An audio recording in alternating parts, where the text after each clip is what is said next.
Continuity of state, अवस्था सातत्य। यदि द्रव का वाष्प में अथवा वाष्प का द्रव में परिवर्तन क्रांतिक ताप से नीचे ताप पर कराया जाता है तो यह परिवर्तन कंटिन्यूअस नहीं होता, क्योंकि संपूर्ण द्रवण काल में द्रव तथा गैस दोनों प्रावस्थाएं पाई जाती हैं। हम यदि इस चित्र को देखें, पहले वाले चित्र को यदि देखें तो 13.1 डिग्री सेल्सियस का समतापी वक्र में गैस का द्रवण बिंदु I से प्रारंभ होता है।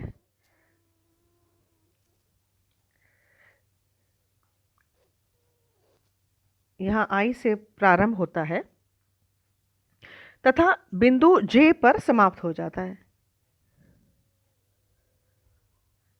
IJ वक्र पर यहाँ पर जो कार्बन डाइऑक्साइड है वो द्रव तथा गैस दोनों में पाए जाते हैं। तो इस पूरे में यहाँ से यहाँ तक जो है वो द्रव कार्बन डाइऑक्साइड तथा गैस कार्बन डाइऑक्साइड दोनों में पाए जाएंगे। क्रांतिक ताप बिंदु B पर दोनों प्रावस्थाएं के जो घनत्व हैं वो समान हो जाते हैं। यहाँ पर अगर हम देखें तो इस B पॉइंट पर दोनों प्रावस्थाओं के घनत्व समान हो जाते हैं तथा प्रावस्थाओं में विभेद नहीं किया जा सकता। इस प्रकार यदि द्रव का वाष्प में तथा वाष्प का द्रव में परिवर्तन क्रांतिक ताप पर कराया जाए, उससे नीचे नहीं परंतु क्रांतिक ताप पर कराया जाए, तो जो परिवर्तन होता है वो सतत या कंटिन्यूअस होता है और वक्र में कोई भी बिंदु ऐसा नहीं पाया जाता जहां की दोनों प्रावस्थाएं उपस्थित हों। हम द्रवण के इसमें ग्राफ में आर एस टी के पॉइंट को यदि देखें, आर एस और टी, इस पथ पर यदि ध्यान दें, लिक्विफिकेशन के आर एस टी पथ पर यदि हम ध्यान देते हैं तो बिंदु आर पर कार्बन डाइऑक्साइड गैस के रूप में है। इस गैस का आयतन स्थिर रखते हुए हम यदि गर्म करते हैं, गैस को गर्म किया जाए जिससे कि इसका जो ताप क्रांतिक ताप से अधिक हो जाए, तो यहां हम देख सकते हैं हम क्या कर रहे हैं, दिस इज कांस्टेंट वॉल्यूम, यानी R से S तक ये जो ये जा रहा है, इस गैस का जो ये आयतन है यहाँ पे स्थिर है।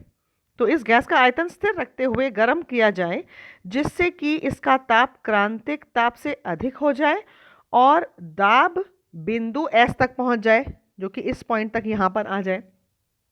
अब दाब को स्थिर रखते हुए गैस को हम ठंडा करते हैं।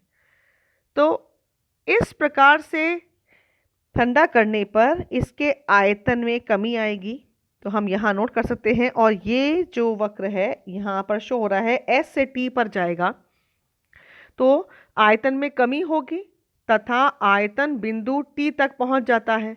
बिंदु T, जो ये वाला पॉइंट है बिंदु T, ये पॉइंट कौन सा पॉइंट है,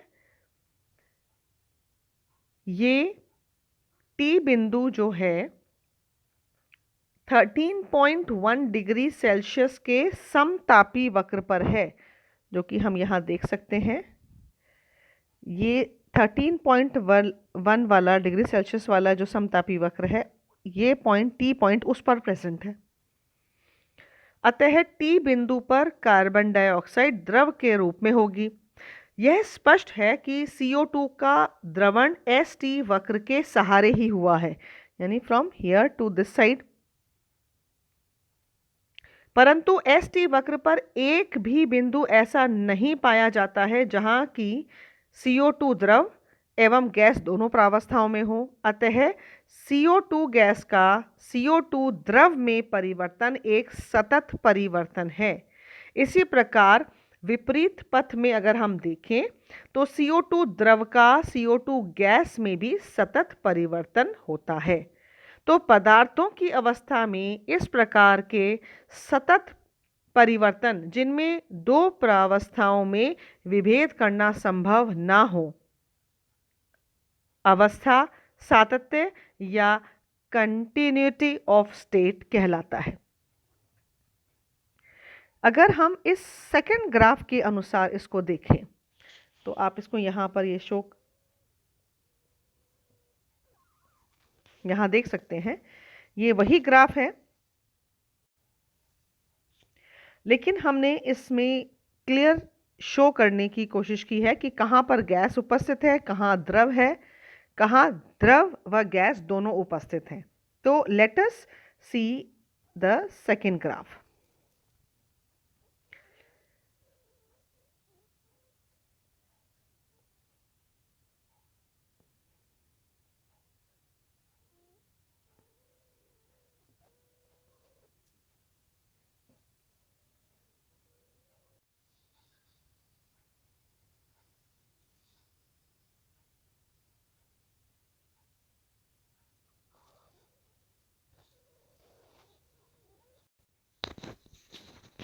इस चित्र में कार्बन डाइऑक्साइड के समतापी वक्रों के बिंदुओं J,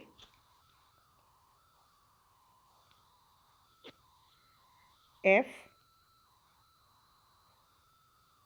this is J, this is F, B, E और I। तो J, F, B, E, I को मिला दें तो हमें मुख्य रूप से ये ग्राफ 3 भागों में बटा हुआ दिख रहा है। पहला जो वक्र है JFBEI के नीचे का भाग, जिसमें पदार्थ गैस व द्रव दोनों में उपस्थित है और दोनों अवस्थाओं को स्पष्ट देखा जा सकता है इसमें। दूसरा जो हमारे को इसमें वक्र में जो पार्ट दिख रहा है BEI के दाईं, BEI यानी दिस पोर्शन, इसके ये राइट साइड वाला का भाग जिसमें केवल गैसीय अवस्था में ये मौजूद है। और तीसरा जो पार्ट हमें यहाँ नज़र आ रहा है वो है BFJ के बाईं ओर का भाग, BFJ के बाईं वाला भाग यहाँ पर पदार्थ केवल द्रव अवस्था में मौजूद है। तो हम इन वक्रों को एक बार पुनः ध्यान देते हैं। 21.5 डिग्री सेल्सियस पर 21.5 डिग्री सेल्सियस वाली वक्र में गैस का ताप 21.5 डिग्री सेल्सियस रखकर दाब बढ़ाया जा सकता है। D से E तक आदर्श गैस का आचरण करते हुए, अगर हम इसमें देखें D से E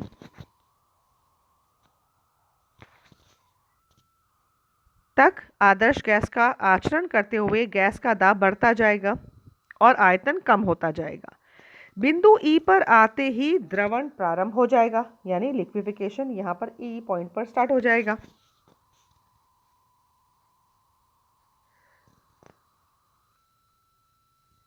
और इसमें जो ये द्रवण प्रारंभ होगा और बिंदु E से F तक दाब बढ़ाते रहने पर भी दाब तो नहीं बढ़ेगा, लेकिन गैस का द्रवण जारी रहेगा।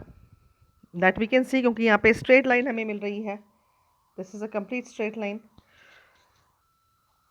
और गैस स्पष्ट रूप से दोनों प्रावस्थाओं में मौजूद होगी। बिंदु F पर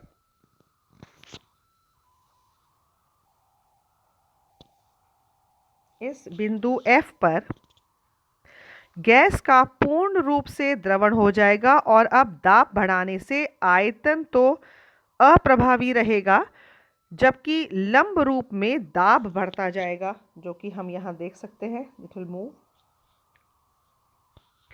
अब यदि हम उपरोक्त प्रक्रिया में थोड़ा सा परिवर्तन लाएं, 21.5 डिग्री सेल्सियस पर दाब बढ़ाते हुए बिंदु ई से थोड़ा सा पहले बिंदु आर पर गैस के आयतन को स्थिर रखते हुए उसके ताप को बढ़ा दें और क्रांतिक बिंदु बी से ऊपर वाले क्षेत्र में किसी भी बिंदु एस, जो कि हमने पहले वाले ग्राफ में भी देखा था, जो कि यहाँ पर भी ये शो हो रहा है, ये वाला एस पॉइंट, तो हम इस एस पॉइंट तक इसको यहाँ तक लेकर गए हैं।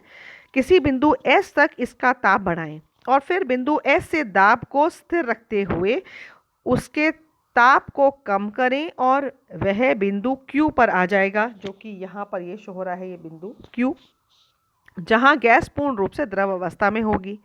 इस प्रकार बिंदु आर से बिंदु क्यू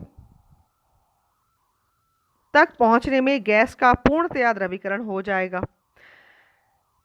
और द्रवीकरण हो तो गया इसमें, लेकिन वह वक्र JFBEI में से कहीं से भी नहीं गुजरी। यहाँ हम देख सकते हैं जो हमारा ये वाला पूरा पॉइंट था, ये दिस पॉइंट, इसमें से ये गैस कहीं से भी नहीं गुजरी है। अर्थात कहीं भी हमें द्रव तथा गैस की स्पष्ट दो सतहें नज़र नहीं आएंगी।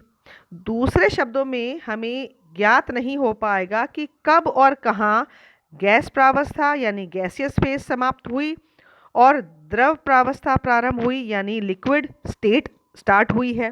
अर्थात गैस तथा द्रव अवस्था में एक सततता बनी रही। इसे ही हम अवस्था का सातत्य या कंटिन्यूटी ऑफ स्टेट कहते हैं। जब क्रांतिक ताप से नीचे गैसों का द्रवीकरण होता है तो अवस्थाएं असतत यानी डिसकंटिन्यूअस होती हैं, अर्थात हम द्रव व गैस अवस्थाओं को स्पष्ट रूप से देख सकते हैं। किंतु यदि क्रांतिक ताप पर गैसों का द्रवीकरण करवाया जाए तो वहाँ अवस्था का सातत्य होता है और यह भेद नहीं कर सकते हैं कि किस बिंदु पर एक अवस्था समाप्त होती है और दूसरी अवस्था प्रारंभ हो जाती है, यानी इट इज़ कंटिन्यूअस, ये लगातार कंटिन्यूएशन में हो रहा है, सो अवस्था का सातत्य कहलाता है। Next we will be studying about isotherms of van der Waals equation in the next class.